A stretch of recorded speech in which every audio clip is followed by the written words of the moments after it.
estamos ahora terminando el curso sobre los demonios, Satanás, Lucifer, Hasatán, la serpiente, y vamos a hablar un poquito sobre el infierno. Esos son los temas que más se habla en las iglesias y la gente va a muchas conferencias para que le expliquen sobre esto. Y como hemos dicho en las clases anteriores, los conceptos están mezclados. Hay una mezcla de conceptos y eso es lo que hemos estado haciendo con este tema en particular. Hemos estado desglosando cada uno de los nombres con los cuales conocemos supuestamente a lo que le llaman al diablo. Pero muchas de esas expresiones no tienen que ver con el diablo ese con cuerno, con un rabo, que está encargado del infierno y todas esas cosas, porque eso es una forma griega de ver el espíritu de maldad, verlo en una forma griega. Entonces hemos estado aclarando cada uno de estos términos, por ejemplo, el término diablo, el término demonio, el término Satanás. Vamos a ir hablando de quién es a Satán y la serpiente y luego, como dije, también del infierno, para que no mezclemos los conceptos, porque el problema siempre ha sido ese, que mezclamos conceptos y por eso es que tenemos un arroz con bicicleta en la cabeza y no acabamos de entender. Así, bien rapidito, sí hay demonios, hay seres espirituales de maldad en las regiones celestes, y muchos son de categoría. Unos son potestades, dominios, imperios, los hay en diferentes categorías. Esos no hemos llegado a estudiar todavía sobre esos, porque sí son reales y eso no se puede ocultar, que tenemos lucha no contra sangre y carne, sino contra principados, potestades, y cada uno son categorías de autoridad y de poder en estos seres de maldad. Esos son los que espero en el Señor que hoy empecemos a hablar sobre ellos. Pero hay otros términos que siempre se han entendido incorrectamente y los hemos usado solamente para atribuirlo como que fueran los espíritus de maldad, como siempre hemos pensado. Pero siempre, por ejemplo, hablamos del enemigo de la humanidad, hablamos quién es el diablo realmente, hablamos de quién es la serpiente. Miramos también qué es lo que dice la Torá sobre estos conceptos. También definimos que Satanás lo único que significa es adversario, y Satanás puede ser cualquier persona, hasta un amigo tuyo que de momento se vieron contra tuya en el trabajo o en el vecindario donde tú vives y te hace la vida imposible. Esa persona es tu adversario, por tanto esa persona es Satanás para ti, porque se ha convertido en tu adversario. En muchas ocasiones también dijimos que aún la Biblia habla cuando Dios se iba en contra del pueblo de Israel por causa de su pecado, Dios se convertía en un adversario para el pueblo. En ese caso, Satán hasta se le puede atribuir a Dios, porque Satán es lo que significa es que Dios se convirtió en un adversario contra el pueblo por causa de su pecado. O sea que la palabra Satanás, eso es lo que significa adversario, y puede ser cualquiera, incluyendo la hueste de maldad, pero no es solamente la hueste de maldad. Yo puedo ser un Satanás. Por eso Yeshua le dijo a Pedro, vete de mí, aléjate de aquí, Satanás, porque me eres de tropiezo. ¿Por qué le dijo? Porque en ese momento Pedro se estaba convirtiendo en un adversario en contra de la voluntad de Dios para la vida de Yeshua. Entonces, aclarado eso, que todos estos términos se pueden usar también para lo que son los espíritus de maldad, pero también y mayormente en muchos versos bíblicos que se los atribuimos a los seres de maldad, cuando realmente ese verso bíblico de quien está hablando es de mí, o hablando de lo que otras personas me han hecho a mí en la vida. No necesariamente fue esos espíritus de maldad, sino que es otro ser humano actuando en contra mía, que se ha vuelto mi adversario, se ha vuelto mi diablo, ¿ves? Pero yo dentro de mí, la simiente de maldad en mí, la simiente que se le llama la simiente serpentina, esa serpiente que hay en cada ser humano, también se le atribuye esos términos de diablo y Satanás, serpiente y todo eso. Ya hasta aquí estamos, ¿verdad? Ahí fue donde vimos Pedro como adversario, hablamos sobre quién es realmente el diablo Y de ahí dijimos que también el diablo peca desde el principio, porque el diablo también se vio en la vida de Adán. Adán pecó desde el principio. Así que el diablo también se puede atribuir a Adán, porque diablo significa enemigo. Satanás significa adversario. Todo lo que es enemigo, adversario, en contra de la voluntad de Dios en nuestra vida es eso. Entonces hablamos sobre el poder del pecado y hablamos de dónde viene el pecado. Ya eso también lo cubrimos, ustedes lo tienen en su manual. Hablamos de los designios de la carne que hablaba Pablo, a qué se refería. Aclaramos de nuevo que el hombre es el responsable por el pecado. Hablamos de la serpiente del Edén también, mencionamos sobre ella. Hablamos del origen del mal y nos quedamos en los demonios. Creo que ahí fue donde nos quedamos. Así que lo vamos a leer de nuevo para repasarlo rapidito y terminar con el tema y entrar en lo que son el tema del infierno. Decíamos que hay quienes mantienen que las referencias en el Nuevo Testamento o en el Pacto Renovado, que es el verdadero nombre que se le debe dar, cristiano, en cuanto a Yeshua y sus discípulos echando fuera demonios, prueba la existencia de un mundo de espíritus malignos. Dice, el demonio es el nombre que daban los griegos a seres según ellos se imaginaban, que vivían en el aire. Seres espirituales intermediarios entre los dioses y el hombre y que obraban en nombre de los dioses para el bien o para el mal. Pero tales criaturas son el producto de la imaginación del hombre en el griego. No tiene existencia real, no tiene lugar en los planes de Dios. En cuanto a ángeles, como los ven los griegos, seres así. La realidad de todo esto es que sí, la mayoría de lo que llamamos demonios se forman por las cosas que hablamos. Por eso Yeshua dijo, la manera no griega, sino la manera hebrea de ver los espíritus de maldad son de esta manera. Yeshua dijo que no es lo que come el hombre o lo que entra por la boca del hombre lo que contamina, sino lo que sale de la boca del hombre. Nosotros mismos con nuestras confesiones y las cosas que hablamos, lo que hacemos es creando espíritus de maldad. Por ejemplo, maldiciones. A veces le decimos a una persona, la envidia, cuando envidiamos a alguien y vemos que tiene algo bonito, decimos, ay, ojalá ni le dure mucho, o le pase esto. O sea, gente con un corazón malvado, lo que sale de su boca crea espíritus de maldad que van y hacen lo que uno le ordenó que hiciera. Eso lo practican mucho la gente que practican hechicería, brujería. Ellos hacen conjuros y confesiones y están creando espíritus de maldad, espíritus maléficos que van y atacan a esa persona a quien enviaron esa maldición. Si eso es una realidad, lo que sale de la boca del hombre sí crea esas cosas. También la Biblia nos habla que hubo unos ángeles caídos que desobedecieron a Dios, pero la Biblia especifica que ellos están en prisiones eternas hasta el día del juicio. O sea, que no están por ahí dando vueltas porque la Biblia dice específicamente que están en prisiones hasta que sean libertados el día del juicio, donde serán juzgados por lo que hicieron. ¿Ve? Entonces, esa es la parte que las iglesias cristianas no te explican, que esos ángeles caídos están esperando su juicio. Entonces, mientras tanto, han creado una esfera espiritual de maldad en los aires. Miren, si fuera así, y estos seres estuvieran realmente gobernando en los aires de la manera griega, entonces hace tiempo que hubieran acabado con la existencia humana, porque estarían por ahí dando vueltas y destruyendo todo lo que encuentran.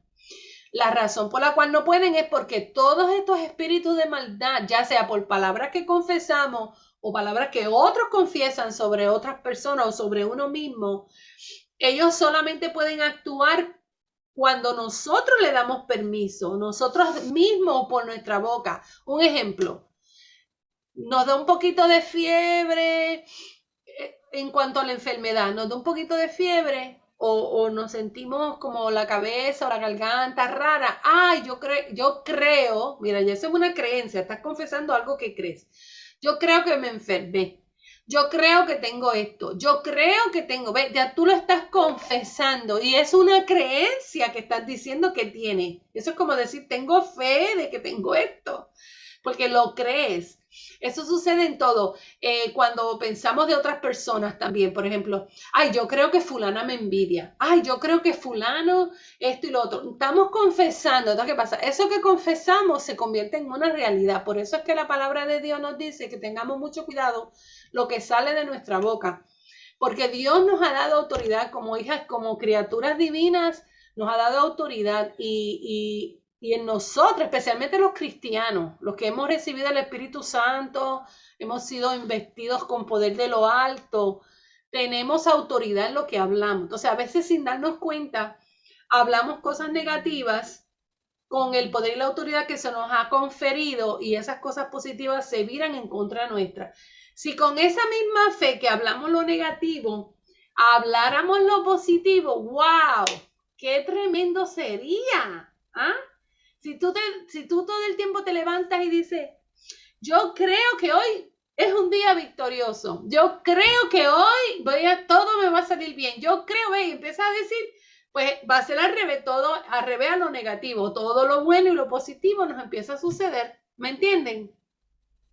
Entonces, es esa forma de ver que son ángeles caídos que están destruyendo a la humanidad, realmente son espíritus de maldad que son creados por una conciencia individual o una conciencia colectiva.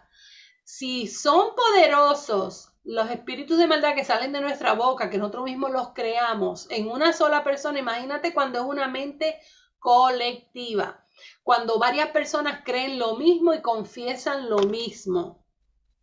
Por ejemplo, cuando tú ves las noticias y te dan malas noticias, no sé cuántos millones y miles de personas están viendo las mismas noticias y comienzan a confesar lo mismo que están oyendo de las noticias. Eso es una mente colectiva.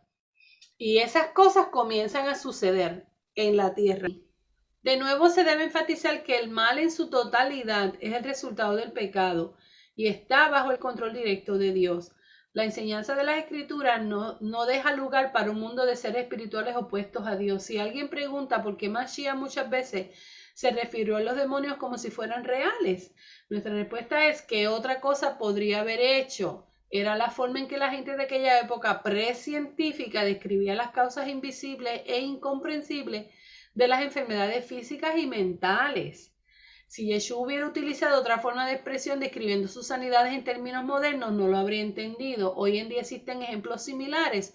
Una persona puede ser llamada lunática, que literalmente significa alterado por la luna. Y creo que esto ya lo habíamos leído. Voy a brincar aquí donde dice, muchos de los demonios que vemos en la Torah que Yeshua reprendía de la gente eran condiciones de enfermedades como epilepsia, desórdenes mentales como la esquizofrenia y otras muchas asociadas con conductas fuera de lo normal. También Yeshua enseñó que lo que sale de la boca del hombre es lo que contamina. Otras sanidades eran físicas, que le faltaba un brazo, tenía un brazo seco, una mano seca, o le faltaba la vista, cosas así. En otras personas eran condiciones mentales. Ahora, vamos a llegar ahorita a hablar un poquito de algunos casos bien diferentes y bien particulares, pero por ahora dice en Mateo 7, muchos me dirían en aquel día, Señor, Señor, no profetizamos en tu nombre echamos fuera demonios y en tu nombre hicimos muchas grandezas. Entonces les confesaré, nunca os conocí, apartado de mí, obradores de maldad. En la concordancia Strong, aquí la palabra demonio significa lo siguiente. Y aquí le puse algunas expresiones que están del Strong para llegar a esta conclusión de aquí. El tema de los demonios no es uno fácil de comprender. Además, lo que podamos encontrar en las concordancias y diccionarios del Nuevo Testamento están basados en la traducción griega, la cual está plagada de paganismo greco-romano. La escritura no da explicación completa y detallada sobre ello, sino que se asume automáticamente que el lector sabe y comprende sobre el tema. Hay versos bíblicos que dan la expresión que son seres espirituales que posesionan las mentes de las personas, pero también hay evidencia bíblica que demuestra que este término demonio era la manera en que los hebreos llamaban a las personas con problemas o disturbios mentales o a las personas idólatras, porque tener demonio también significaba idolatría. Aquí hay algunos textos bien tremendos también que me gustaría que leyéramos. Juan 10:20, y muchos de ellos decían, demonio tiene, está fuera de sí, para que le hoy veas. Y Yeshua le decía que tenía demonio porque decían que era un ídolo. En Lucas 9:1 dice, juntando a sus 12 discípulos, le dio virtud y potestad sobre todos los demonios y que sanaran enfermedades. En otras palabras, sacar demonios tenía que ver con libertar a la persona de sus costumbres idólatras y de condiciones mentales o de enfermedades, ya sea de locura o cualquier otra enfermedad física, ¿verdad? Como en el caso de las personas que eran mudas, ciegas y cosas así, que no podían caminar y todo eso. Okay. Aquí también creo que cubrimos esto. Hablamos del adversario de Job que se le llama Hasatán. Ahora, hay algo bien interesante y bien importante.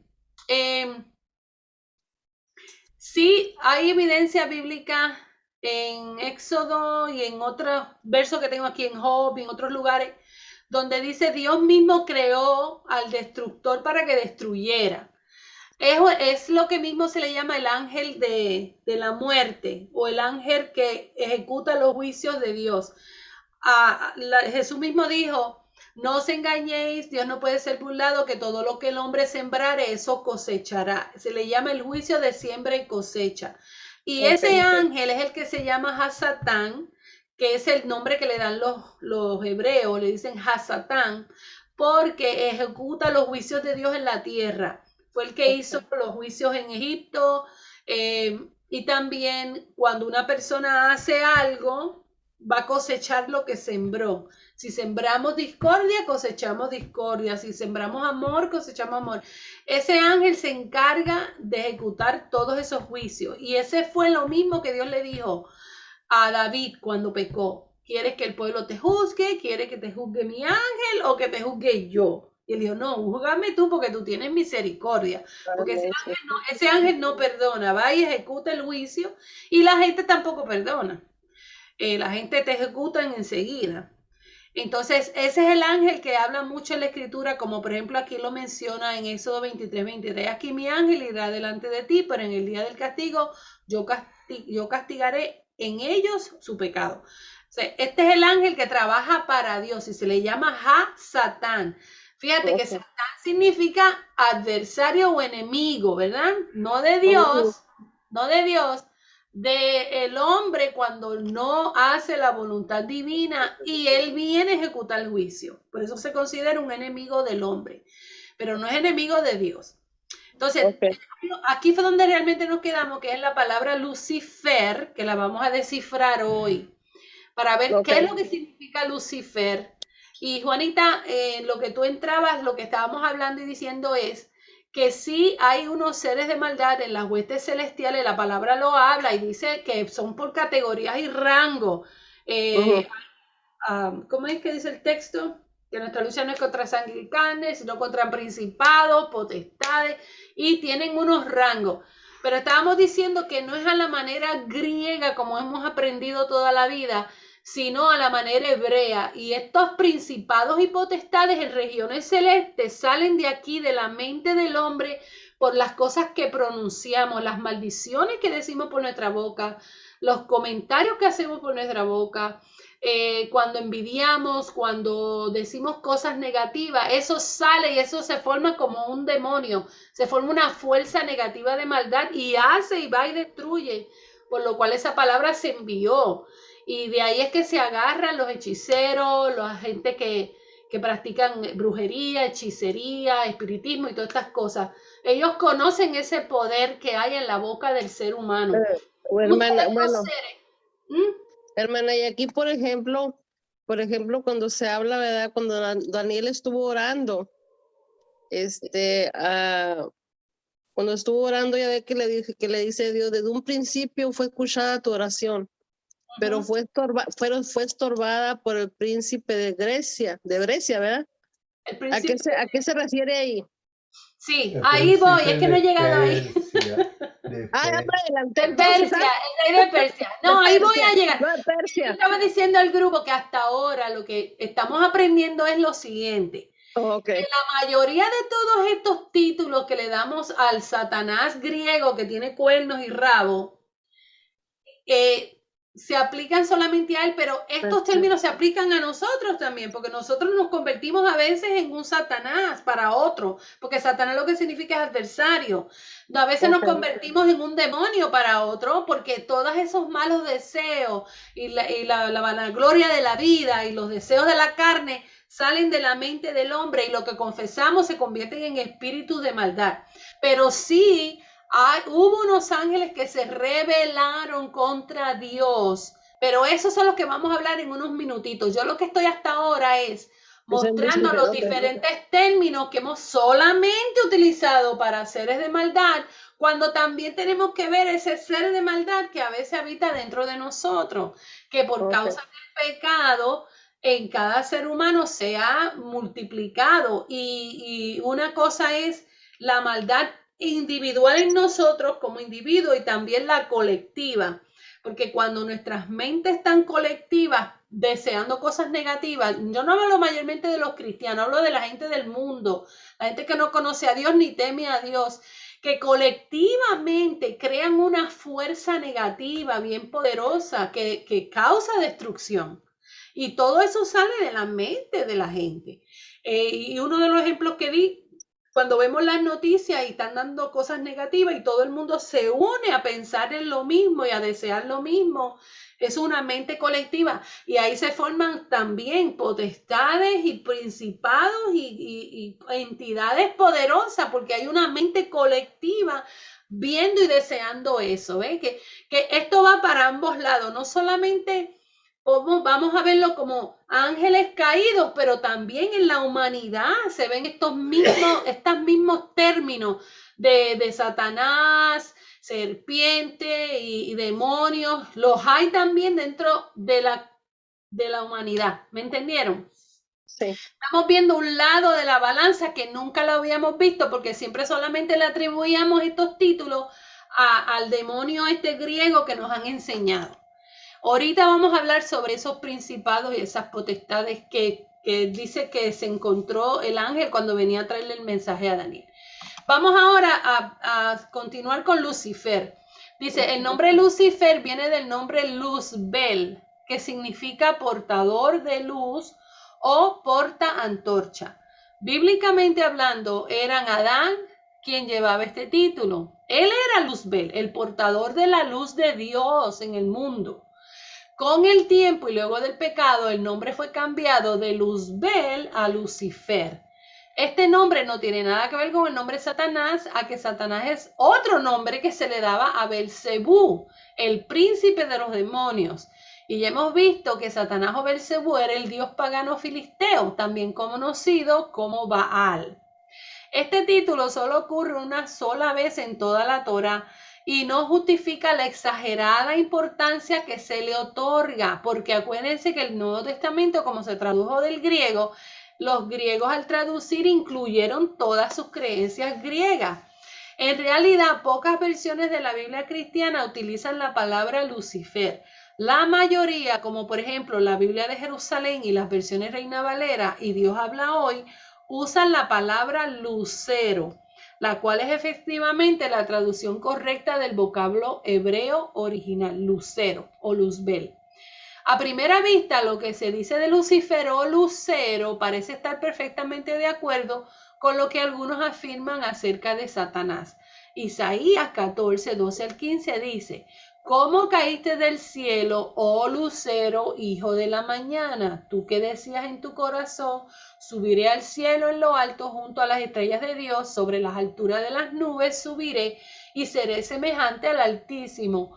Mas tú derribado eres hasta el Seol, a los lados del abismo. Dice, no hay absolutamente nada en este relato que identifique a Lucero como un ángel caído. Por el contrario, al investigar acerca de quién está hablando aquí el profeta, encontramos la respuesta en el versículo 4. Pronunciarás este proverbio contra el rey de Babilonia. Esto es como una parábola, pero aparte de que es una parábola, es lo que hay otra ley espiritual en el estudio de la palabra, en el estudio de la Torá, que es doble referencia. Aunque sí físicamente, ¿se acuerdan los 4 niveles de comprensión? Peshar, Remes, Drash y el Sod. En el Peshar, esto es un edicto que se le está dando al rey de Babilonia. Físicamente hablando, eso fue real. Pero cuando tú lo vas a analizar en el Remes o en el Drash o en el Sod, entonces tú lo puedes aplicar a lo que pasó en Edén. Fíjate que aquí este ser que se le llama lucero, ¿cómo caíste del cielo? Ángel lo que significa realmente es mensajero. La palabra ángel significa mensajero. Es como si dijera, ¿cómo caíste del cielo? Oh, mensajero, ¿verdad? Entonces, ¿qué está hablando aquí? Mira lo que continúa diciendo. Otros versículos confirman que esto es simplemente una profecía que describe en lenguaje simbólico el derrocamiento del rey de Babilonia. Por ejemplo, cuando se lee, se enseñoreaba de las naciones con ira y debilitaba a las naciones. Eso era el rey de Babilonia, que hacía temblar la tierra y que trastornaba los reinos, y que al final sería deshonrado en su muerte al rehusársele los ritos funerales. A él se volvió casi como un animal. Concluimos entonces que en Isaías 14 no hay el menor vestigio de evidencia que corrobore la existencia de un monstruo sobrenatural. Ahí, en todo caso, si vamos al Remes o al Drash o al Sod, lo que está hablando es de Adán, porque más adelante te dice que fue en Edén, en el huerto de Dios, donde fue creado. Por tanto, no puede estar hablando de un ser de dos cuernos con rabo, sino está hablando de Luzbel, que viene siendo el que portaba la luz de Dios en la tierra, que era quien, Adán. Vamos a ver lo que dice aquí en Isaías 54, 15 al 17. Si alguno conspira contra ti, lo hará sin mi apoyo. El que contra ti conspire, delante de ti caerá. Yo hice al herrero que sopla las ascuas en el fuego y saca la herramienta para su obra. También yo he creado al destructor para que destruya. Ninguna arma forjada contra ti prosperará y tú condenarás toda lengua que se levante contra ti en el juicio. Esta es la herencia de los siervos de Jehová. Su salvación de mí vendrá, dice Hashem. Hay un personaje en la creencia hebrea a quien llaman Hasatán. Esta porción bíblica en Isaías 54 da a entender que se trata de ese personaje. Ahí sí está hablando de Hasatán. Este es en Isaías. El que leímos anteriormente está hablando de eso que se pronunció sobre el rey de Babilonia, que si se va a aplicar a alguien en lo espiritual, sería a Adán. Entonces dice, de acuerdo con ellos, este personaje es responsable de ejercer los juicios de Dios en la tierra. No solo ejerce juicios, sino que también es un destructor. Por eso cuando hablamos de Job, ¿se acuerdan que dijimos, el que estaba hablando con Dios allí, que Dios le dijo, ¿no has visto a mi siervo Job? Pudo haber sido una persona que estaba orando, pudo haber sido la parte de Job hablando con Dios en oración, pero pudo haber sido que Dios estaba hablando con este personaje, con Hasatán. ¿Sabe por qué me inclino más a que era Hasatán? Porque ahí es cuando Dios le da la orden, dice, ok, ve y haz eso, pero no toques su alma, ¿verdad? Entonces Dios le puso una cláusula. Puedes hacer hasta aquí, pero esta parte no, porque esta parte me toca a mí. Su alma no la toque. Por tanto, pienso que sí, Dios estaba en ese momento hablando con Hasatán. Los judíos también reconocían a un ser de maldad y lo llamaban el príncipe de los demonios o Belcebú. Vamos a mirar algunos textos. Ahora vamos a ir entrando a lo que realmente son demonios y este espíritu de maldad desde el punto de vista hebraico. Lucas 11:15. Y algunos de ellos decían, por Belcebú, príncipe de los demonios, echa fuera los demonios. Ante esta acusación, Yeshua, cuando le dicen, y él echa los demonios por Belcebú, le decían a Yeshua. Ok, ante esa acusación, Yeshua les responde, según dice Lucas 11:18. Y si también Satanás está dividido contra sí mismo, ¿cómo estaría en pie su reino? Ya que decís que por Belcebú echo fuera yo los demonios. Esa fue la respuesta de Jesús. Ahora, ¿por qué se da esto aquí? Vamos a ver qué era lo que realmente estaban diciéndole los judíos. ¿Quién era Belcebú? Veamos lo que la concordancia nos dice con relación a este personaje. La referencia de la concordancia G954, G de griego, si tú tienes una concordancia, tú vas a la parte de la G, que es la parte griega, y en la parte griega buscas el número 954 y se pronuncia Beelzebul. La definición es de origen caldeo. También en hebreo aparece en la H del diccionario hebreo de la concordancia y es el número 1176. Mira lo que dice la concordancia: estiércol de Dios, Belcebú, un nombre de Satanás, y también se pronuncia Belcebú. Nombre de Satanás. Ya nosotros vimos que Satanás significa adversario. Ok. De la concordancia H1172, Baal-Zeb, Baal-Zeb-Bob. De la H, estoy dándole el número para que vean que saqué esto de un diccionario hebraico y griego. De la H1168 y la H2070, Baal, de la palabra mosca. Baal-Zebub, una deidad especial de los ecróneos, que se llamaba Baal-Zebub. En griego significa Baal, el mismo que vemos en H1167. La palabra Baal, una deidad fenicia. También significa, también lo vemos en plural, que son Baales.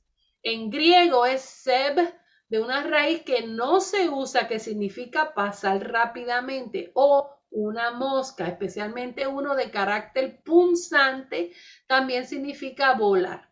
Ahora, vamos a ver la conclusión de todas estas definiciones. Entonces, el nombre Belcebú, lo que simplemente significa o representa, es un dios o ídolo de los ecronios y los filisteos, a quien también le llamaban Baal. En otras palabras, ¿qué le estaban diciendo a Yeshua? Lo estaban acusando de idólatra. Le decían que él era un idólatra por causa de la idolatría y que él era uno con esos dioses de idolatría, los dioses paganos, y que por causa del poder de esos dioses paganos era que él echaba fuera a los demonios. Y le decían que echaba demonios en nombre de Baal. Puedes ver con esto también que si Belcebú era el príncipe de los demonios, siendo el mismo Baal una deidad pagana, entonces los demonios de los que era príncipe eran simplemente ídolos. Confirmamos aquí que en muchas de las ocasiones que leemos en el Nuevo Testamento la palabra demonio, realmente se debió haber traducido como ídolos o idolatría. Le estaban llamando a Jesús idólatra, que adoraba otro Dios diferente al Dios de Israel. La gente era libre de su paganismo por causa de la palabra de Dios. Su palabra siempre nos liberta.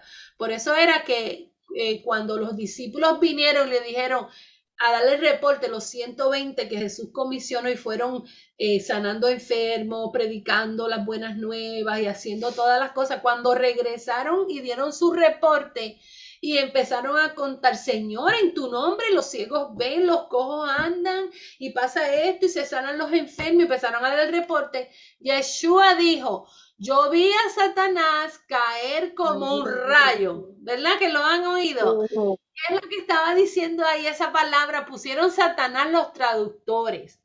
La palabra real era Belcebú, porque lo que Yeshua estaba diciendo era: ahora la idolatría está saliendo del corazón de los hombres y por eso se está manifestando la palabra de Dios haciendo milagros entre medio del pueblo. Eso fue lo que quiso. Yo vi a Satanás caer como un rayo, lo que es una expresión judía, que lo que significa es que la idolatría estaba saliendo de la mente de la gente, estaban dejando de ser idólatras y Dios estaba haciendo milagros en medio del pueblo. Pero el pecado más grande, o la enfermedad peor que tenía el pueblo, no era porque eran ciegos o cojos, era porque eran idólatras. Y Dios estaba usando a los discípulos para traerlos de nuevo a la Torá. Observen la conversación de Yeshua con los fariseos en Lucas 11:18, que Yeshua intercambia el nombre de Satanás con el nombre de Belcebú, lo hace constantemente. O sea, que Belcebú y Satanás eran reconocidos como el mismo personaje, porque Belcebú era el dios de las moscas, filisteo, pero Satanás es el adversario. Ese dios ídolo pagano era el adversario de Dios mismo, del Dios de Israel, el Dios verdadero, porque causaba que su pueblo se entregara a la idolatría. ¿Ven ahí la referencia? Entonces dice, entonces Satanás era también conocido como Baal, un dios pagano, el dios de las moscas.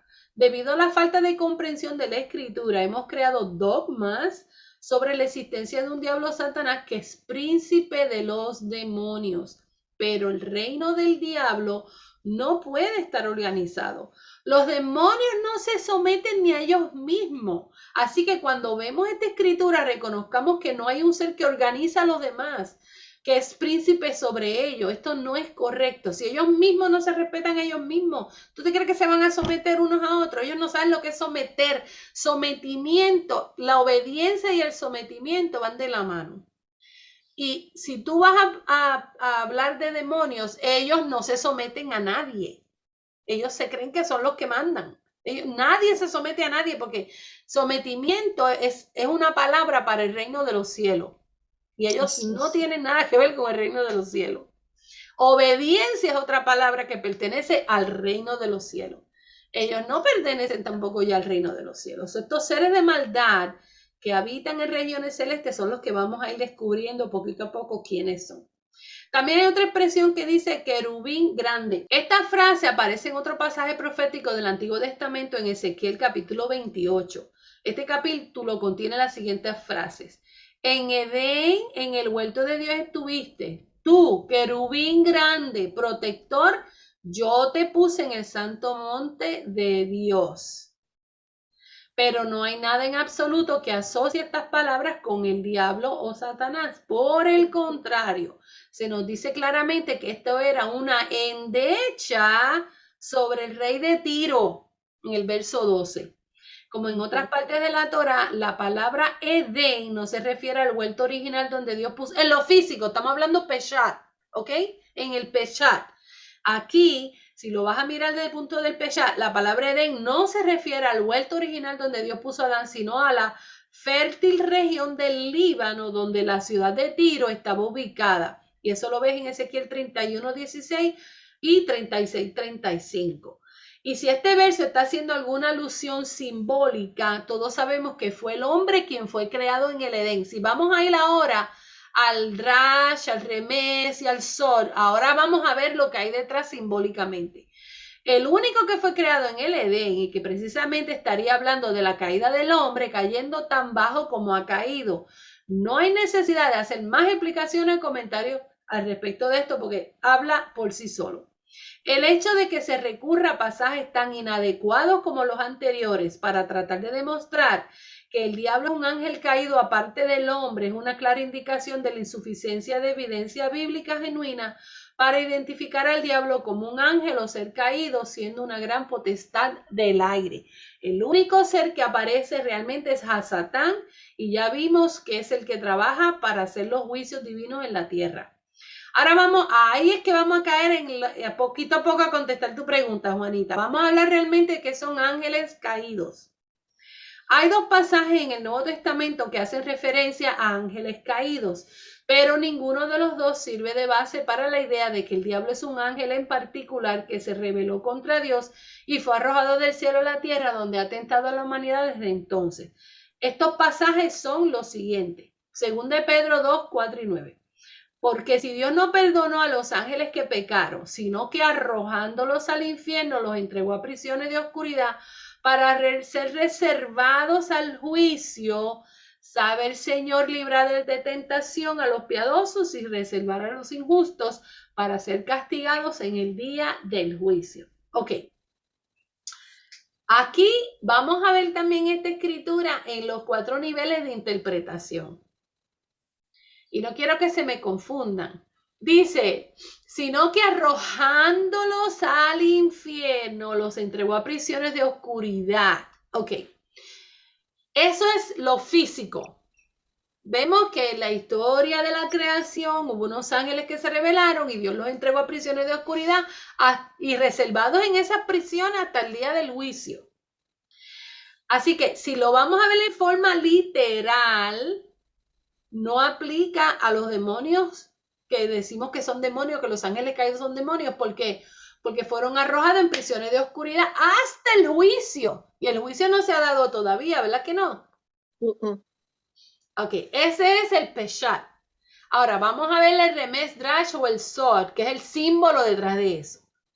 Si tú te fijas, el ser humano, cuando tú tienes un ser espiritual y lo reduces a vivir contenido en un espacio donde no puede moverse, porque eso es una prisión es un lugar constringido, ¿verdad? Y restringido, donde tú no te puedes mover a gusto. Cuando una persona está en una prisión que lo que mide es 2x6 o 3x4, está restringido, no puede moverse de ahí. Pues eso es lo que es una prisión. Ahora, si tú analizas un ser espiritual como fueron los ángeles, cuando pecaron y ellos antes se movían libremente en la creación de Dios como el viento que se mueve de un lado al otro libre, de momento cuando pecaron Dios los restringe a un lugar de prisión y en oscuridad. ¿Y qué? ¿Refinamiento? Confinamiento.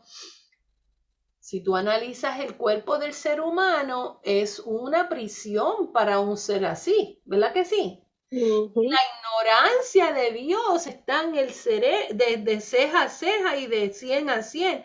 Estamos aquí confinados a una mente, una materia gris que no nos deja a veces ver más allá porque nos pone un paño oscuro al frente de nuestros ojos. Y va a haber un juicio de las naciones.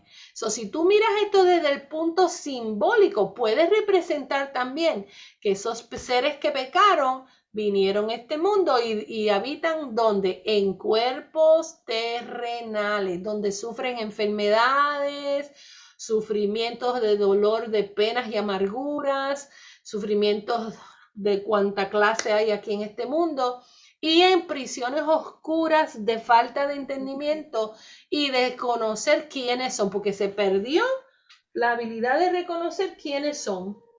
Entonces, si tú vas al símbolo detrás de eso, puede también estar hablando de que esos seres que pecaron de maldad habitaron cuerpos humanos y por eso están confinados aquí.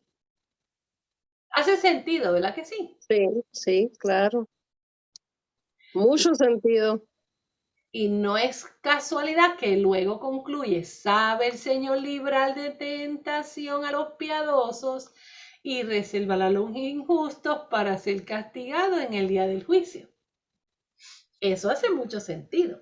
Hay seres en esta vida que nacen, que son seres de maldad, que vienen a este mundo. Por eso es que hay dos generaciones en la tierra, los hijos de la serpiente y los hijos de Adán y Eva, porque la serpiente tuvo hijos también.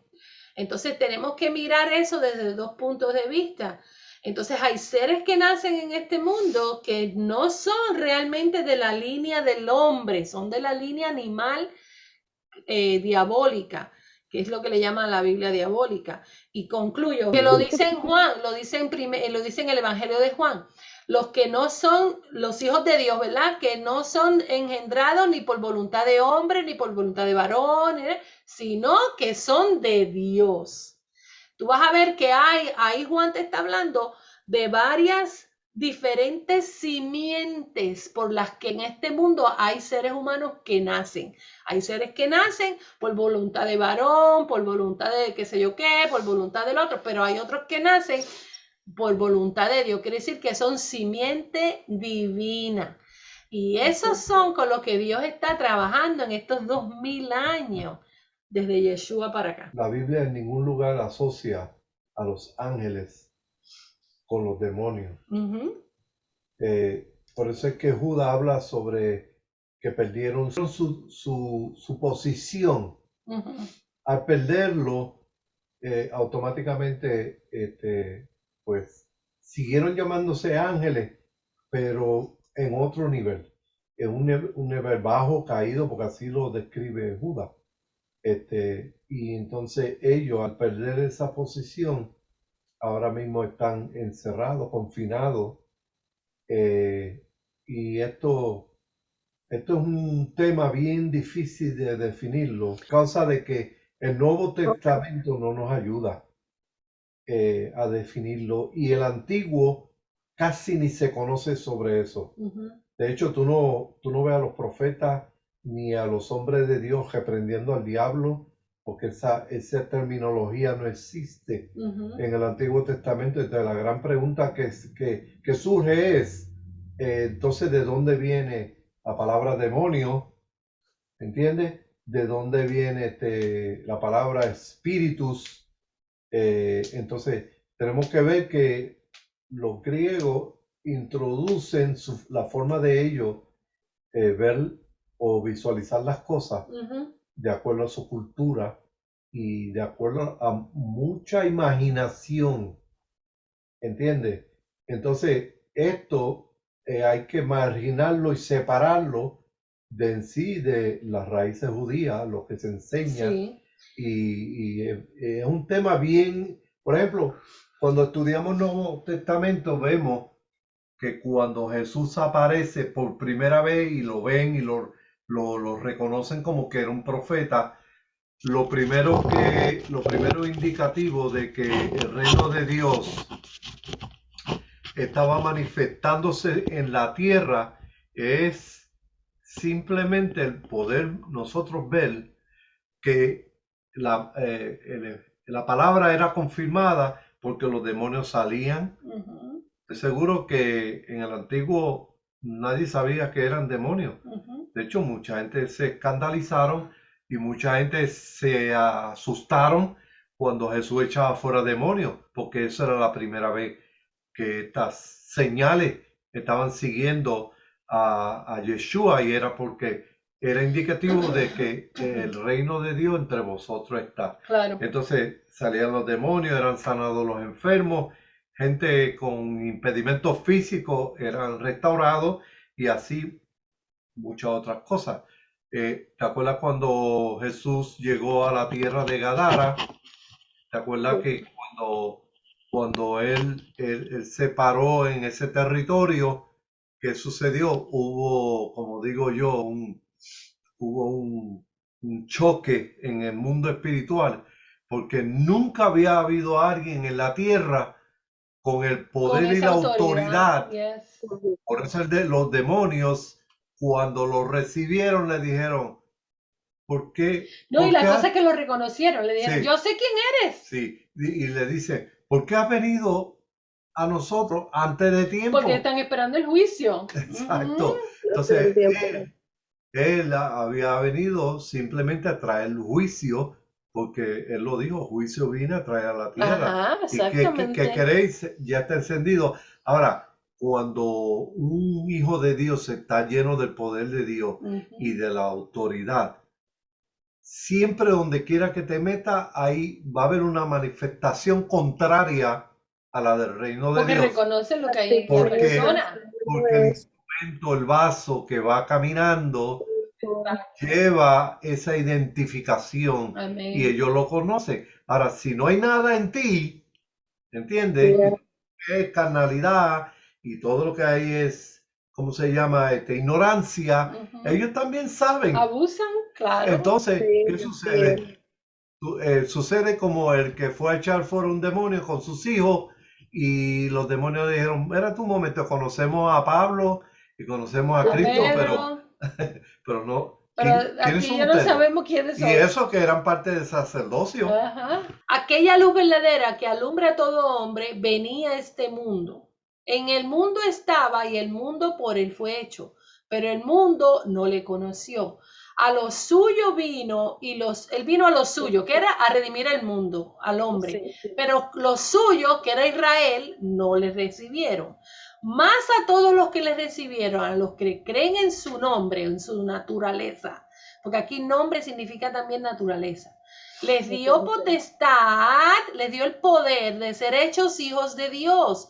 O sea, está hablando de unos seres que están en prisiones eternas esperando el juicio, y a esos seres Él le dio potestad de hacerse hijos de Dios nuevamente, porque habían perdido su posición como hijos de Dios, los cuales no son engendrados de sangre, ni de voluntad de carne, ni de voluntad de varón, sino de Dios. Es todo esto que yo he estado hablando del diablo, Satanás, el adversario, Lucifer, todo eso está hablando de que hay seres que en este mundo han encarnado, que son, puedes referirse a este texto que habla aquí, que no perdonó a los ángeles de pecado, sino que arrojándolos al infierno, porque vamos a ver ahorita qué es lo que realmente representa el infierno, no griego, hebraico. Es que tenemos tantos conceptos griegos. Tenemos que borrar y volver a escribir. Borrón y cuenta nueva. Porque si tratamos de compaginar lo que estamos recibiendo nuevo desde el punto de vista hebraico, queremos compaginarlo con lo que conocemos griego, no va a compaginar. No encajan. Pero si tú sueltas todo lo que aprendiste griego y empiezas a verlo desde el punto de vista hebraico, entonces sí funciona. Tú dices, oh, wow, ahora lo veo. Entonces, quiere decir que en esta tierra hay dos simientes. Está la simiente de la serpiente y la simiente de los hijos de Dios que vinieron a través de Adán y Eva. Entonces, esa lucha la ha habido siempre. Seres espirituales de maldad que han encarnado, y esos seres pronuncian y crean espíritus de maldad en las huestes celestiales. Y vamos a ver cómo esto influencia las cosas que vienen de arriba hacia abajo, de parte de Dios hacia los hombres, cómo estos espíritus de maldad pronunciados por boca de hombre, que están son hijos de la serpiente, que no son engendrados de Dios, sino son engendrados de otra manera, están para impedir que eso se dé. Pero miren, Dios nos ama tanto a todos que en estos 2000 años ha estado trabajando con los que somos simiente divina, que solamente venimos aquí para recordar por qué estamos aquí. Tú sabes que aquí hay personas que nacen en este mundo que vienen con la misión de recordar a qué vinieron, porque a la larga esto es una historia de amor, una historia de familia, donde Dios va a reconciliarnos a todos, tanto los que nacen aquí por simiente divina, que vienen a recordar a qué vinieron, que es a que aquellos que están en prisiones de oscuridad esperando del juicio puedan oír las buenas nuevas de que han sido perdonados. Reciban el perdón divino. Por eso la palabra dice, Pablo dice, que a nosotros se nos ha dado el mensaje de la reconciliación, no de salvación. Nosotros no estamos hablando de salvación, eso es un negocio terminado. Ya Dios terminó ese negocio y lo cerró y lo selló. Nadie quita la salvación que Dios ha regalado gratuitamente.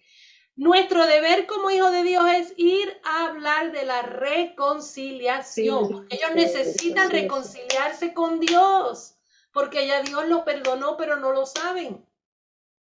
Entonces, vamos a ver qué dice Judá. Y a los ángeles que no guardaron su dignidad, sino que abandonaron su propia morada, los ha guardado bajo oscuridad, prisiones eternas. Aquí eternas son íons. Íons son tiempos específicos de tiempo, que Dios tiene para trabajar en cada una de las etapas de la vida del crecimiento de la humanidad. En prisiones eternas, en esos tiempos eternos, para el juicio del gran día. Cuando tú buscas esta palabra eterna en los originales, especialmente en el Antiguo Testamento, hay palabras que las han traducido eternas, pero no representan la eternidad como Dios, que es eterno. Porque, por ejemplo, cuando Dios le dijo a David, tu reino será eterno, David murió y su reino ya no está en Israel. ¿Mintió Dios cuando dijo que su reino iba a ser eterno? No mintió. Es que la traducción que usaron para eterno no es eterno, es una palabra que significa tu reino permanecerá por un específico tiempo hasta que sea restaurado con la venida del Mashiach. Cuando el Mashiach venga en toda su gloria, no en su primera venida, que vino como siervo sufriente, cuando venga en su segunda venida, que va a venir como hijo de David, o sea, como el rey de Israel y de las naciones, no solamente de Israel, de las naciones. Mira, y aunque Entonces, ahora, por eso es que a veces vemos eterno, ¡ay, ahí dice eterno! Sí, pero es que fue una traducción. Ese es el problema con la y traducción. cuando se trata del reino de David es un title, es un título. Es un título que quizás humanamente mirándolo tuvo un comienzo, pero no tendrá un fin. Y cuando Dios habla de David, dice, de tus lomos, a ti te voy a dar un hijo que vivirá eternamente. Cuando tú analizas los hijos de David, todos murieron, Todos murieron, exacto. ¿entiendes? Pero ¿de qué Dios le está hablando? Le está hablando de uno que sale de sus espaldas, de sus lomos, Sí, hablando del Mashiach, ese será Es el eterno. eterno. Y ese reinará de que David, siendo rey, es un símbolo, un tipo del Mesías. amén, amén. Y así es. Sí. Tú estabas hablando de la semilla, pero yo estaba pensando en algo. ¿Qué? En Mateo 13, que explica sobre la parábola del sembrador. Ujú. Ok, ahí cae muy bien en las dos semillas. En las dos semillas. Ok, el sembrador, eso es como si fuera un mini Génesis. El Ajá, capítulo 13. Dice, y el sembrador salió a sembrar. Si te fijas bien, dice la parábola, dice que mientras el sembrador iba sembrando, ¿qué sembraba? la buena semilla. La buena semilla. Ujú. Ahora, ¿por qué se le ocurre al buen sembrador sembrar la semilla primero junto al camino? ¿Ok? Yo decía, pero ¿por qué junto al camino? No tiene sentido. Entonces, junto al camino, por ahí pasa todo el mundo y pisotea la semilla. La pisotea, exacto. ¿Verdad que sí? Ahora, Ujú.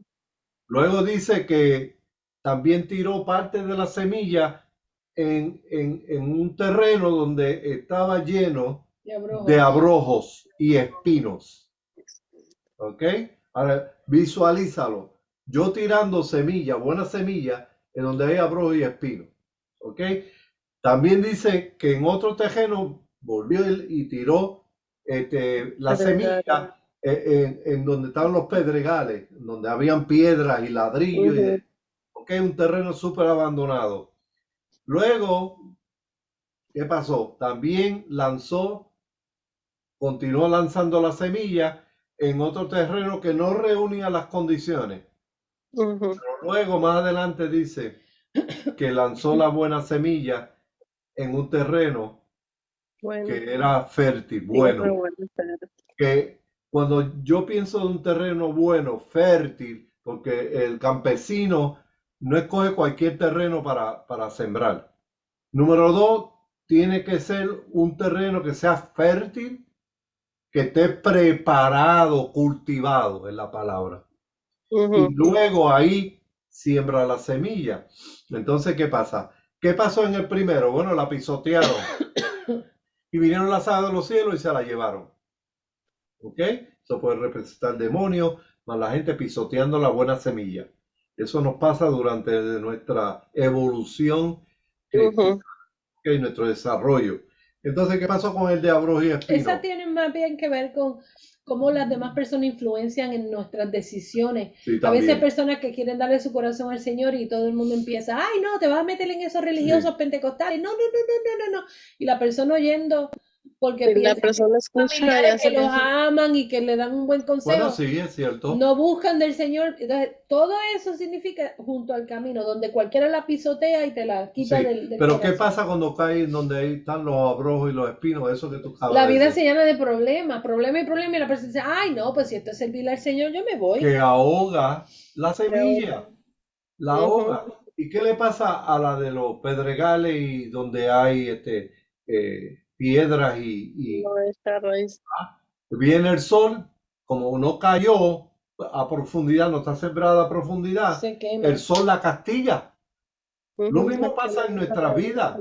Eso es se lo muere. mismo que pasa en nuestra ¿Y vida. tú sabes dónde yo veo eso? Las personas que conocen al Señor y entonces aman tanto de momento esa palabra que reciben, entonces se queman para el Señor, o sea, se dan tanto y tanto, entonces otros abusan de ellos, los pastores abusan de Ah, ellos porque exacto. dan dinero, dan de todo, ayudan. Ay, que hay que limpiar los baños, yo voy, hay que ir a predicar, pues yo voy, que hay que visitar los enfermos, yo voy, entonces se queman para el Señor Sí, tanto que después dicen, ¿sabe qué? Me han abusado demasiado, no vuelvo más. Y no quieren saber más del Evangelio. exacto. Entonces, pero finalmente lo que queremos hacer hincapié es que el Fértil.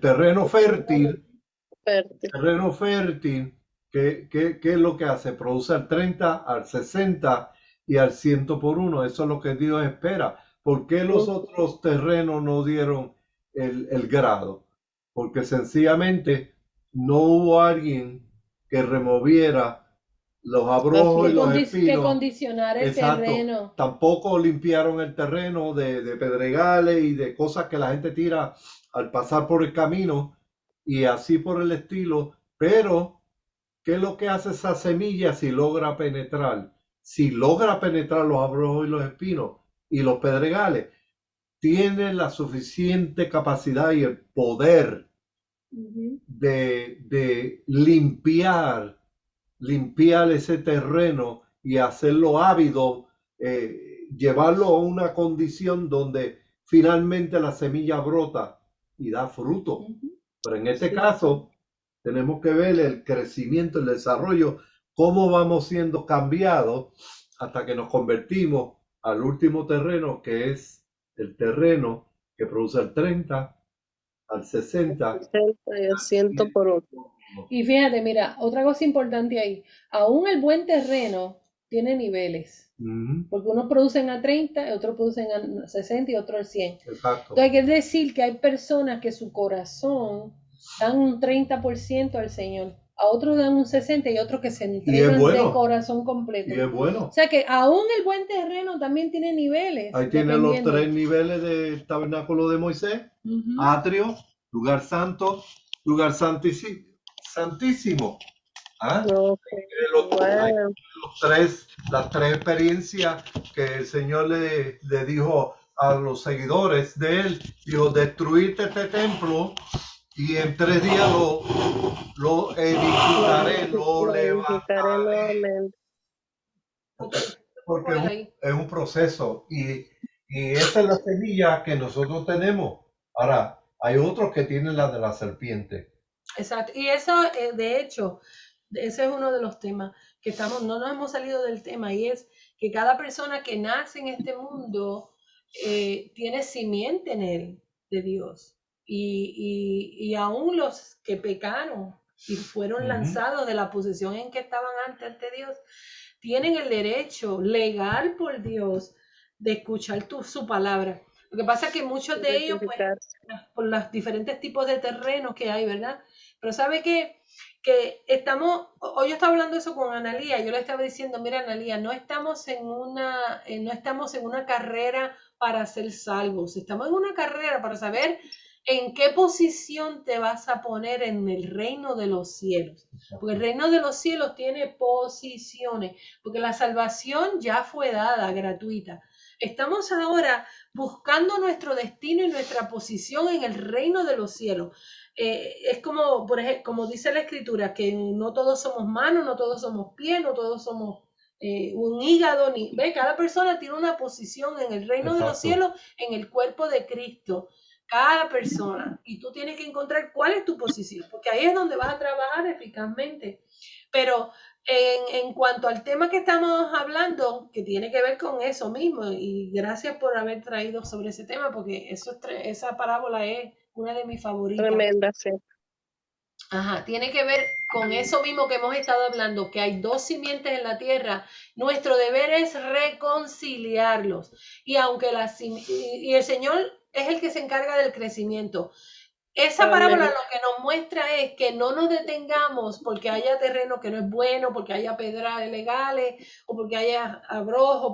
Tú tiras la semilla. El que se encarga de darle crecimiento a esa semilla Ujú. es Es Dios. Dios. Nuestra Amén. Sí, misión es Señor. tirar la semilla y decir, Exacto, mira, reconcíliense, Dios los perdonó. Ese es el mensaje que tenemos que llevar de nuestra boca.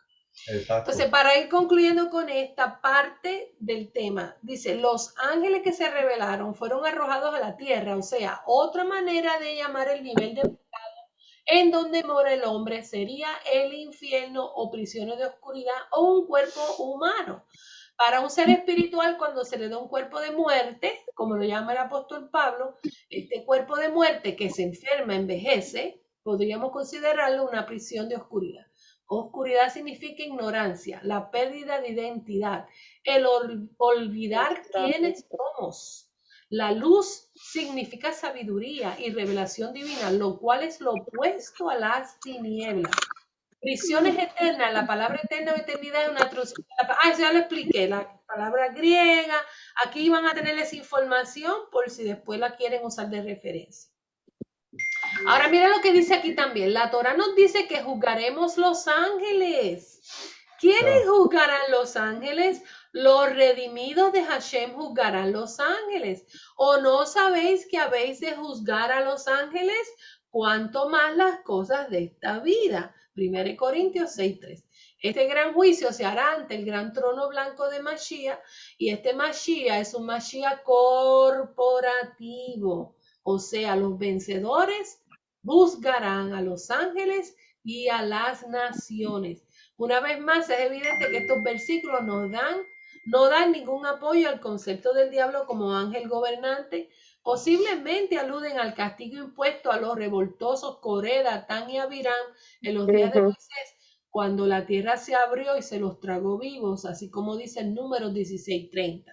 En más de 100 pasajes de la Torá, la palabra hebrea y griega que se traduce ángel se refieren a hombres y no a ángeles celestiales de Dios. Porque los ángeles simplemente significan mensajero. Cuando alguien viene con un mensaje, esa persona fue un ángel porque me trajo un mensaje, ya sea divino o de otro hombre de aquí de la tierra.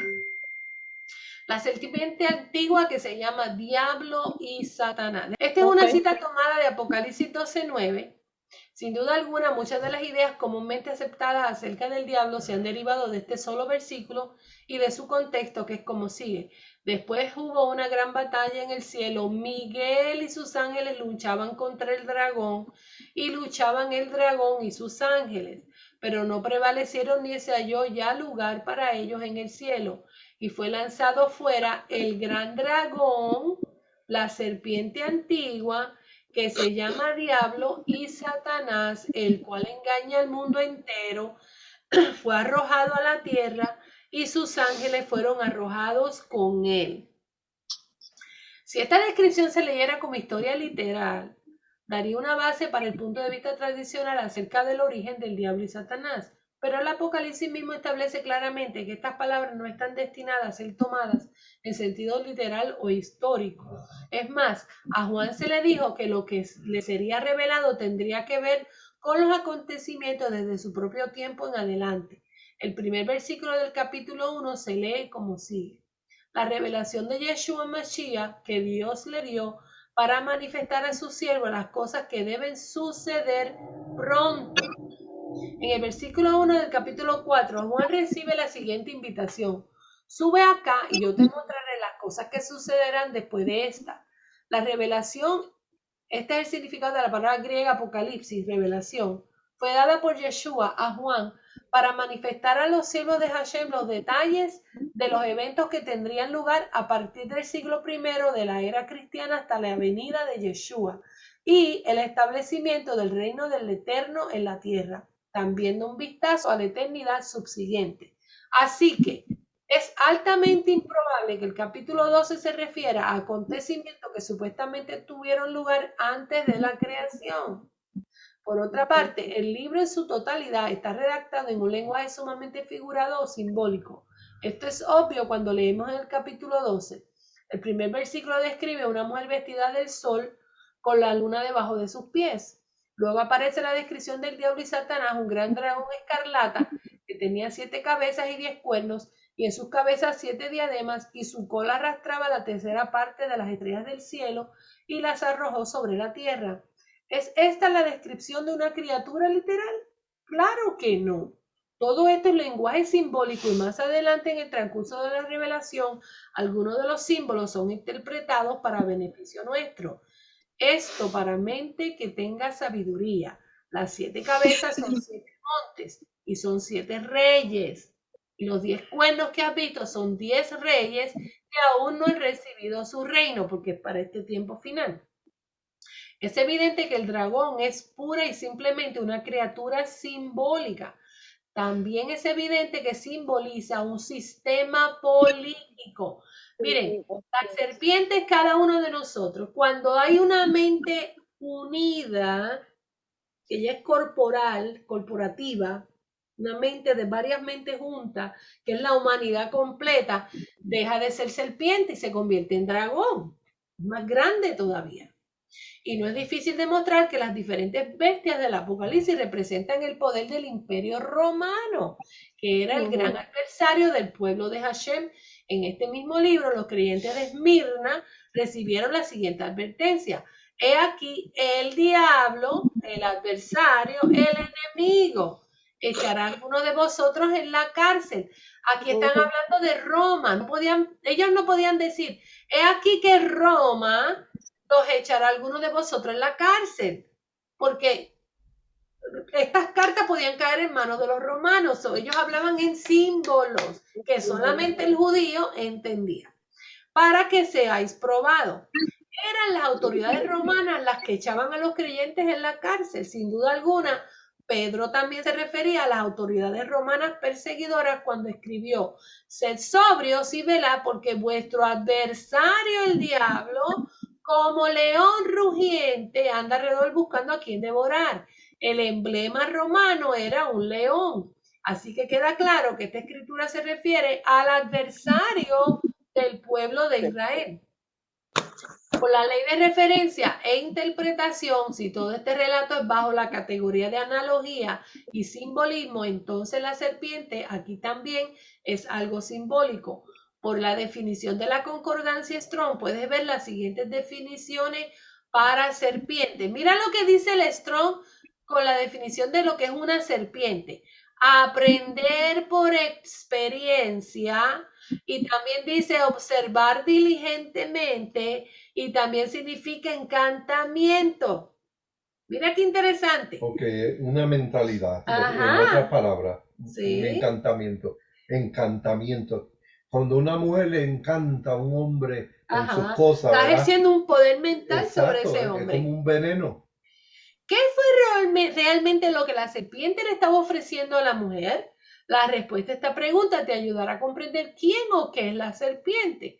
La definición de observar diligentemente da la impresión que esta serpiente tiene que ver o se identifica con algo en la personalidad o modo de pensar. En conclusión, este observar diligentemente se identifica con mi razonamiento. La ciencia de la biología enseña que el primer paso para cualquier descubrimiento científico es observación. Es a través de la observación que razonamos para llegar a una hipótesis o teoría de lo que observamos. Entonces, el razonamiento es una de las cualidades que tenemos en nuestra conciencia. Razonamos a través del pensamiento. Entonces, esta observación llevó a la mujer a un encantamiento, haciéndole pensar y creer que participando de este fruto podía ser un Dios poderoso, ya conociendo todo lo que Dios, su creador, conocía. No es casualidad que encantamiento es otra definición de serpiente. Un encantamiento es un tipo de engaño o control que en su mayoría es motivado por la ambición. Ella anhelaba ser como Dios. La mujer y el hombre son también tipo o símbolo de la humanidad. Pero un poco. Masculino representativo del espíritu. y la mujer es tipo del alma, femenina. En el relato de la creación vemos que el hombre, siendo masculino y femenino, fue encantado en el área del alma por su deseo de ser como Dios. Terminó enredado en las pasiones del alma, aprendiendo a conocer a Dios a través de la experiencia. Y aprender por experiencia es una de las definiciones para serpiente. Esto también lo vemos en Números 21:8, cuando dice así: Jehová dijo a Moisés, hazte una serpiente ardiente y ponla sobre la bandera, y será que cualquiera que fuere mordido y mirare a ella vivirá. La serpiente se dice Kayají, vivir, tener vida, permanecer con vida, también significa la vida, vivir prósperamente, vivir para siempre, ser vivificado, estar vivo, restaurado a la vida o a la salud. Así que en la serpiente de bronce vamos a ver que lo que realmente estaba pasando en el nivel Drash o en el nivel Remes o en el nivel Sod era que el pueblo se había llenado de gossip, de chismería. Murmuraciones. Murmuraciones, se pasaban murmurando contra Dios, murmuraban contra Moisés, murmuraban contra Aarón, el sumo sacerdote, murmuraban una tribu de la otra, era una murmuración continua. ¿Qué pasa? Por causa de la murmuración, en la ley de Moisés se establece que por causa del pecado al hombre le da como un rash que parece lepra y le salen como unas úlceras. Y el pueblo estaba llenándose de úlceras. Entonces, eso es lo que significa la mordida de la serpiente, significa que estaban murmurando. Esa es la mordida de la serpiente. Estaban murmurando. Entonces, ¿qué pasa? Cuando Dios le dice, pon una serpiente en una asta de bronce y ponla bien alto donde todo el pueblo la vea. ¿Qué pasa? Cuando una persona iba a murmurar, que hacía, mira, tú te enteraste de... Y miraba para la serpiente de bronce. La serpiente le estaba diciendo, eso eres tú. Cada vez que murmura, es la serpiente en ti hablando. Entonces se fueron curando de esa maldición que había sobre ellos al mirar la condición de ellos puesta sobre un asta. Por eso después dice más adelante, así como Moisés levantó la serpiente en el desierto, así el Hijo de Hombre levantado, porque en la cruz él mostró la condición de pecado de la humanidad. Por eso se semeja la serpiente en el asta con el cuerpo de Yeshua en la cruz. Este cuerpo estaba siendo crucificado, porque este fue el cuerpo que nos dio el pecado por causa de obedecer a nuestra mente. Lo que siente en tu mente te decía que hiciera. Vamos a ver estos dos últimos temas y terminamos, que son parrafitos nada más. ¿Por qué fue simbolizado este poder político por medio del diablo y Satanás y la serpiente antigua?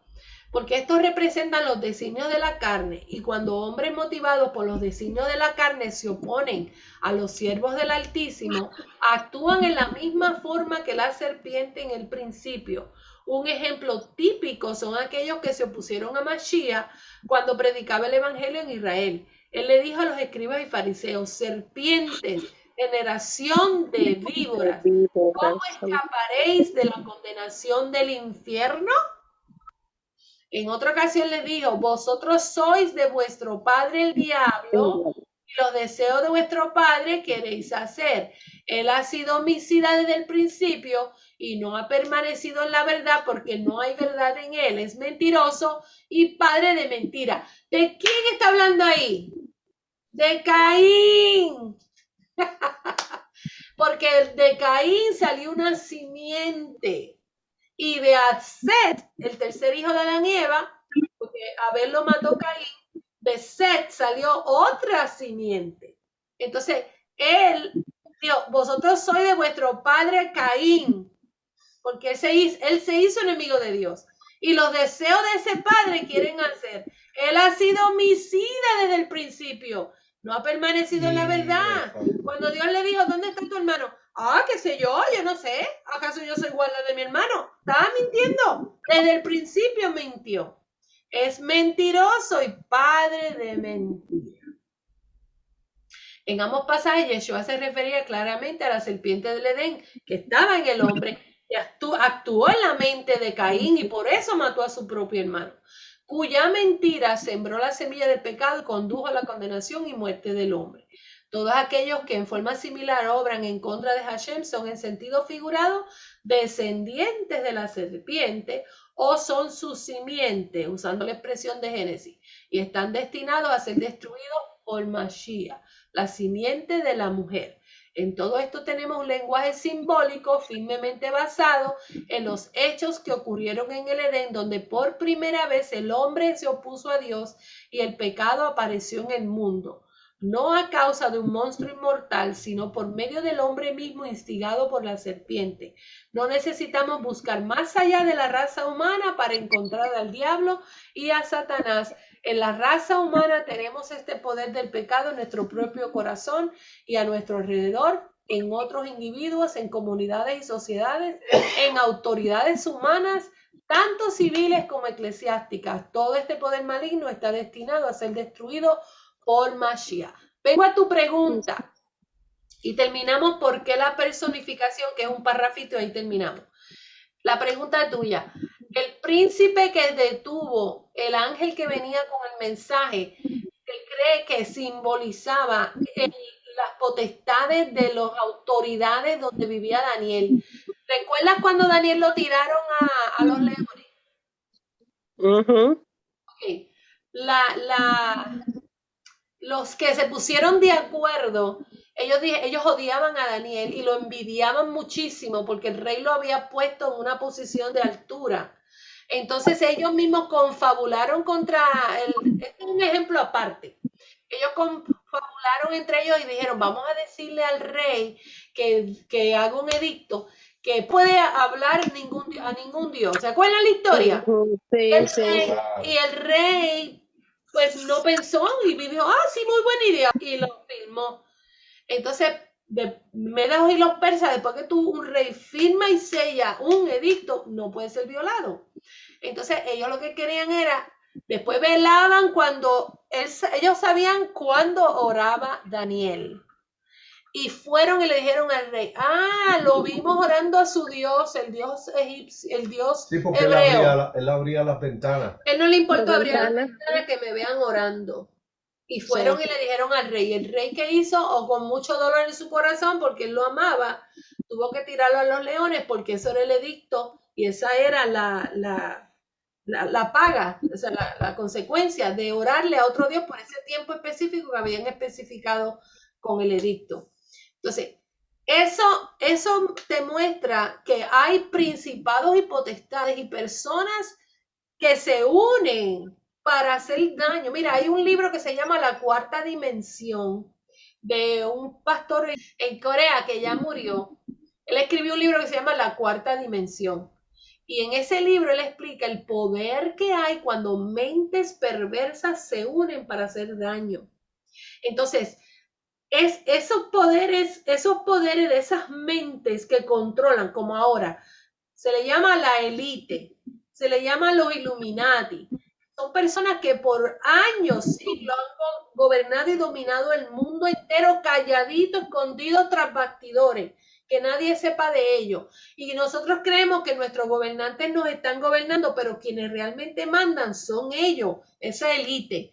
Entonces, ¿qué sucede? En cada nación hay mentes unidas con planes y lo dice Proverbio, mientras los justos y los gente de buen corazón estamos durmiendo en nuestra camita, los de mal corazón están confabulando planes y haciendo agendas para ver cómo nos explotan, cómo nos sacan la vida, cómo hacen provecho de los que somos buenos e inocentes de corazón. Eso lo ha habido toda la vida, desde Génesis para acá. Seres y personas de maldad. Entonces, en cada país, en cada nación hay príncipes, son potestades que se levantan de gente que se unen con planes y propósitos para ellos hacer llevarlas a cabo esas agendas.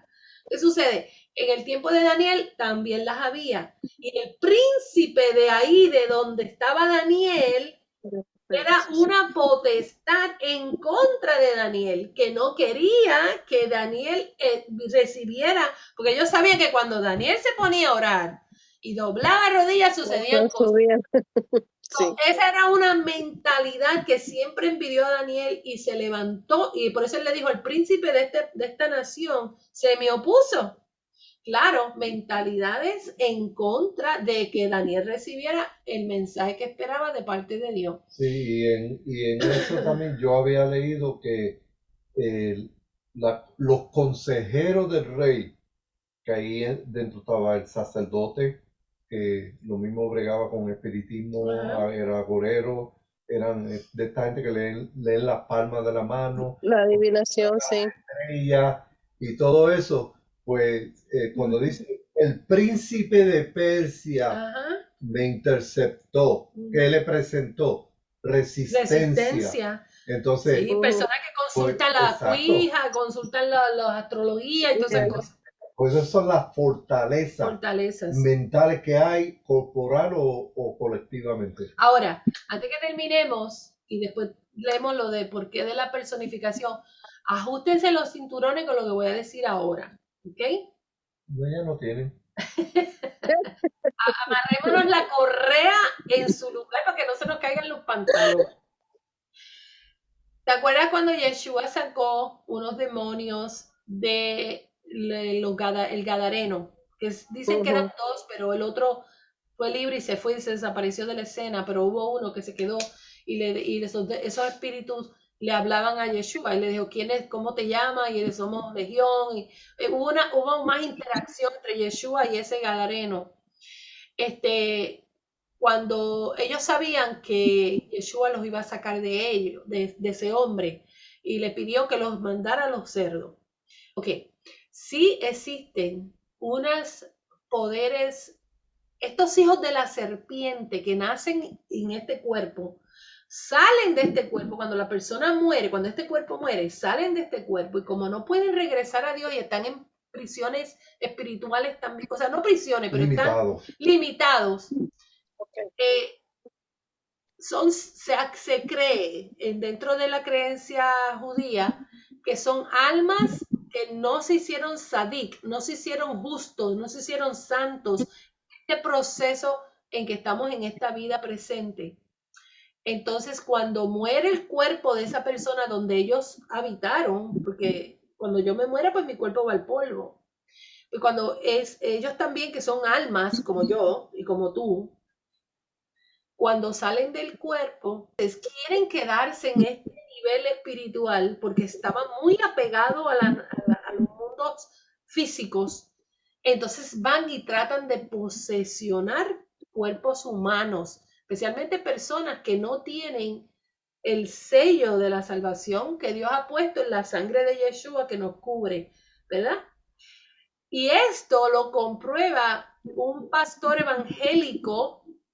Fíjate que esto es una creencia judía, pero hubo un pastor evangélico cristiano que él muere, él era soldado en una de las guerras que hubo aquí de Estados Unidos, y él en un invierno que le tocó vigilar por la noche, tuvo tantas horas afuera que le dio un catarro, le dio como una influenza, y eso se le complicó con pulmonía, y cuando va al hospital muere. Cuando él muere, él empieza a tener, su alma sale de su cuerpo y él todavía no sabe que está muerto. Y él viaja y va a muchos lugares. Y luego que va a muchos lugares, él llega a lugares, específicamente llega a un sitio que era como un bar. Y él dice que cuando él trata de abrir la puerta, la mano se le fue y entró completo para adentro. Y dijo, ay, qué raro, yo traspasé esa puerta. Todavía él está como que no sabe que se ha muerto. Dice, pero qué raro, pero yo me siento bien. ¿Y por qué yo estoy aquí ahora? Y cuando se pone a observar, él dice que mientras está observando, él vio que había un hombre tomando mucho licor en la barra donde sirven la bebida y que se agarró el pecho y cayó al piso. Parece que le había dado un ataque al corazón y cayó al piso. Y que cuando él cae al piso, él había observado que en ese bar habían dos tipos de seres. Habían seres que tenían una luz que le cubría todo el cuerpo, de cabeza a pies. Una luz muy bonita. y algunas personas tenían luces en diferentes colores. Pero habían otros personajes junto con ellos allí que no tenían esa luz. Y esos que no tenían la luz se trataban de comunicar con los que tenían la luz, y eso de la luz los ignoraban porque no los oían ni los veían. Y él todavía no sabe cuál es la diferencia entre unos y los otros. Cuando este hombre que le da ese ataque al corazón cae al piso y muere, él dice que antes de que se fuera todo el brillo de su cuerpo, pues se estaba empezando a poner más, extenuándose, como desapareciendo el brillo. Aquí en la cabeza se abrió así, como si fuera un puente así que se abre, y por ahí salió el alma de esa persona. Cuando eso se abrió, los seres que no tenían luz en su cuerpo corrieron para tratar de meterse por ahí para evitar ese cuerpo, pero el brillo se fue y no pudieron, y quedaron frustrados porque no pudieron hacer nada. Él no entendió eso y pasó varias experiencias. En una regresa de nuevo al hospital. Cuando regresa de nuevo, ahí es que él se da cuenta, yo estoy muerto, porque esto no es normal lo que me está pasando a mí. Y dice, pues déjame buscar mi cuerpo. Y fue por todos los pisos, acordándose dónde él tenía su cuerpo o dónde él había estado durmiendo. Y vio que ya la cama estaba vacía y limpia. Y dijo, espérate, ya yo no estoy ahí. Si no estoy aquí, debe ser que me llevaron a la morgue. Encontró como 4 o 5 cuerpos tapados completos, como cuando una persona muere lo tapan con la sábana. Y le decía, ¿y ahora cómo yo sé cuál de esos es el cuerpo mío? Pero que se acordó de una sortija que él tenía muy bonita de su graduación, y buscando, vio que había un cuerpo de los que estaba tapado, que la mano se le había caído así colgando para afuera de la camilla, y él vio la sortija y se paró frente a su cuerpo y dijo, wow, ese era mi cuerpo, y ahora ¿qué yo hago? Y cuando él está ahí parado, dice que a su mano derecha se abrió como una cosa así bien grande, de una luz brillante, brillante. Cuando él ve esa luz, identifica un personaje, y él dijo, yo no conocía mucho de la Biblia, pero lo poquito que aprendí en la escuela dominical cuando pequeño, pudo reconocer que ese personaje tenía que haber sido Jesús. Cuando él ve ese personaje, él cae postrado al piso llorando, porque él dice que la santidad y el amor que emanaba ese personaje hacia él era tan grande que él se sentía indigno. Y él empieza a decir, no me mires, Señor, he sido pecador toda mi vida, perdóname. Y él le decía, y Jesús le miraba con mucho amor. Sí le mostraba cuán evil fue en su corazón, pero le mostraba a la misma vez que como quiera lo amaba y había muerto por él también en la cruz. Y ahí Yeshua le muestra un montón de experiencias y le explica muchas cosas que él vio. Cuando él va a resucitar, porque Yeshua lo sana y él vuelve al cuerpo, por eso escribió el libro, le dice, quiero que mi pueblo sepa estas verdades, porque estas son verdades que mi pueblo desconoce, porque nunca se les ha enseñado. Pero este mundo espiritual que te he mostrado es real. Y ahí lo coge así en los brazos y lo acuesta sobre su cuerpo físico, y él siente cuando su alma penetra a través de la sábana, entra dentro de su cuerpo. Tan pronto entra dentro de su cuerpo, él dice que empezó otra vez a sentir aquel dolor tan horrible y a toser, porque él ya botaba sangre, él murió de eso, de pulmonía. Pero ahí mismo sintió el caliente del Señor y fue sanado. Y él resucitó. Yo le ordenó que escribiera ese libro. Experience. ¿Por qué cuento esto? Porque en medio de todo eso que él cuenta en el libro, él cuenta la realidad de almas que no están listas para regresar a Dios. Hay muchos misterios en la palabra de Dios. No podemos poner a Dios en una cajita y creer lo que nos enseñaron en la escuela dominical y dejarlo ahí. Hay cosas que no tienen explicación por la manera en que aprendimos de la palabra, de la Biblia. Entonces uno tiene que permitir al Espíritu Santo, ¿sabes? Que Dios nos quiere mostrar más cosas, pero a veces no nos muestra más, porque nos hemos creado una imaginación de Dios tan fuerte, que si Dios trata de entrar en tu mente, a cambiar tu mente, esa mente se puede romper. Y muchas personas pierden la mente. Y Dios, como nos ama tanto, a veces nos deja en ignorancia en lo que estamos suficientemente maduros para ver. Para entender. ¿Ves? Así que ese príncipe que habla la Biblia, que se interrumpió cuando venía el ángel a traer el mensaje a Daniel, pudo hacer muchas cosas. Pudo ser el príncipe que se establece por cada ciudad, que son mentalidades humanas que están vivas, como también pueden ser mentalidades de personas que han perdido su cuerpo humano, no quieren reconocer a Dios como su Dios y están viviendo como en un twilight zone. No han regresado a la luz que es Dios y tampoco pueden entrar en un cuerpo y están ahí suspendidos en el aire. Entonces, por ello fue que vino Yeshua. Porque antes ellos estaban ahí, no había solución. Estaban atrapados. Pero dice la escritura en Hebreos que Yeshua abrió un camino limpio, puro y nuevo para que las almas puedan regresar a su creador. ¿Entienden? Es que miren, lo que hizo Yeshua en la cruz y en la resurrección, nosotros no tenemos idea hasta cuán profundo fue lo que él hizo. Para que las almas de los seres que vivimos aquí en este mundo físico pudiéramos nuevamente disfrutar y entrar en la presencia divina. Pero de verdad que este es un tema que esto es una base. Yo le estoy dando una base para que de ahí comiencen a construir. Hermana, ahorita puedo preguntar algo. Sí. He aprendido un poquito acerca de que el catolicismo de algún modo trae algunas raíces hebreas, porque salió del ¿cómo se dice? Del sistema romano, ¿verdad?